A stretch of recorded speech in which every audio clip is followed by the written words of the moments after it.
നല്ല മൊരിഞ്ഞ ചൂട് പാലപ്പവും ചിക്കൻ സ്റ്റൂവും അടിപൊളി ടേസ്റ്റാണല്ലേ. അപ്പം ഞാനിവിടെ ഇന്ന് ഉണ്ടാക്കിയത് ചിക്കൻ സ്റ്റൂ ആണ്. അപ്പോൾ അതിൻ്റെ റെസിപ്പിയാണ് ഇവിടെ കാണിക്കുന്നത്. അപ്പോൾ ആദ്യം ഒരു പാനിലേക്ക് കുറച്ച് വെളിച്ചെണ്ണ ഒഴിക്കാം. അതിലേക്ക് കുരുമുളക്, ഏലക്ക, കറുകപ്പട്ട, ഗ്രാമ്പൂ, തക്കോലം ഇതൊക്കെ നമുക്കൊന്ന് കുറേശ്ശെ ചേർത്ത് കൊടുക്കാം. അത് കഴിഞ്ഞൊരു സവാള സ്ലൈസ് ചെയ്തത് ചേർത്ത് വഴറ്റി കൊടുക്കാം. സവാള ഒന്ന് വഴന്നു വരുമ്പോൾ അതിലേക്ക് നമുക്ക് 1 ടീസ്പൂണോളം ഇഞ്ചി വെളുത്തുള്ളി പേസ്റ്റ്, പച്ചമുളക് കീറിയത്, കുറച്ച് കറിവേപ്പില ഇത് കൂടിയിട്ട് നന്നായിട്ടൊന്ന് വഴറ്റാം. അതെല്ലാം ഒരു പാകമായിട്ട് വരുമ്പോൾ എടുത്തു വെച്ചിരിക്കുന്ന ചിക്കനും കൂടി ചേർത്ത് അതിലേക്ക് നമ്മൾ സ്റ്റൂവിൻ്റെ കൂടെ ചേർക്കാൻ പോകുന്ന ഉരുളക്കിഴങ്ങും ക്യാരറ്റും ഒരുമിച്ചാണ് കേട്ടോ ചേർക്കണത്. അതും കുറച്ച് ഉപ്പും കൂടി ചേർത്ത് നന്നായിട്ട് നമ്മൾ ഇളക്കും, നന്നായിട്ട് വഴറ്റും. അതൊന്ന് വഴന്ന് കുറച്ചൊന്ന് ഇതെല്ലാം കൂടി ഒരു ചെറുതായിട്ട് ജ്യൂസ് വന്ന് തുടങ്ങുമ്പോൾ, ചിക്കൻ്റെ ജ്യൂസ് വന്ന് തുടങ്ങുമ്പോൾ നമ്മളിത് മൂടി വെച്ച് വേവിക്കും. വേറെ എക്സ്ട്രാ വെള്ളമൊന്നും ഒഴിക്കുന്നില്ല.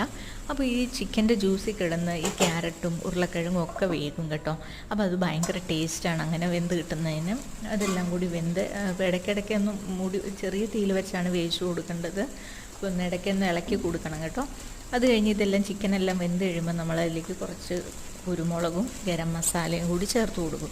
അത് ചേർത്തിട്ടൊരു 1 മിനിറ്റോളം നന്നായിട്ടൊന്നുകൂടി റോസ്റ്റ് ചെയ്തെടുക്കണം, വഴറ്റിയെടുക്കണം. അപ്പോൾ ഇതെല്ലാം പാകമായി ചിക്കനെല്ലാം വെന്ത് കഴിയുമ്പോൾ നമ്മൾ തയ്യാറാക്കി വെച്ചിരിക്കുന്ന തേങ്ങാപ്പാൽ, നല്ല കട്ടിയുള്ള തേങ്ങാപ്പാലാണ് ചേർത്ത് കൊടുക്കുന്നത്. 1 പാൽ തന്നെ ചേർത്ത് കൊടുക്കണം. അത് ചേർത്ത് നന്നായിട്ടൊന്ന് ഇളക്കി അത് ചെറിയ തള വരുന്നവരെ വെയിറ്റ് ചെയ്യാം. ചെറുതായിട്ടൊന്ന് തിളച്ച് വരുമ്പോഴേക്കും നമുക്ക് ഗ്യാസ് ഓഫ് ചെയ്യാം. ഉപ്പ് ആവശ്യത്തിനുണ്ടോ എന്ന് നോക്കിയിട്ട് ഉപ്പും ചേർത്ത് കൊടുത്താൽ മതി.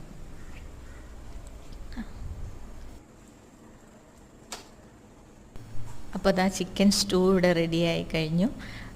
എല്ലാവർക്കും എളുപ്പത്തിൽ ഉണ്ടാക്കാൻ പറ്റുന്ന ചിക്കൻ സ്റ്റൂ ആണ് കേട്ടോ ഇത്. പിന്നെ ഞാൻ അതിൻ്റെ കൂടെ കഴിച്ച ആദ്യം പറഞ്ഞ പോലെ നല്ല മൊരിഞ്ഞ പാലപ്പം ഉണ്ടായിരുന്നു.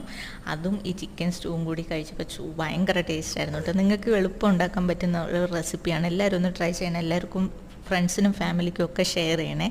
അപ്പോൾ താങ്ക്സ് ഫോർ വാച്ചിങ്.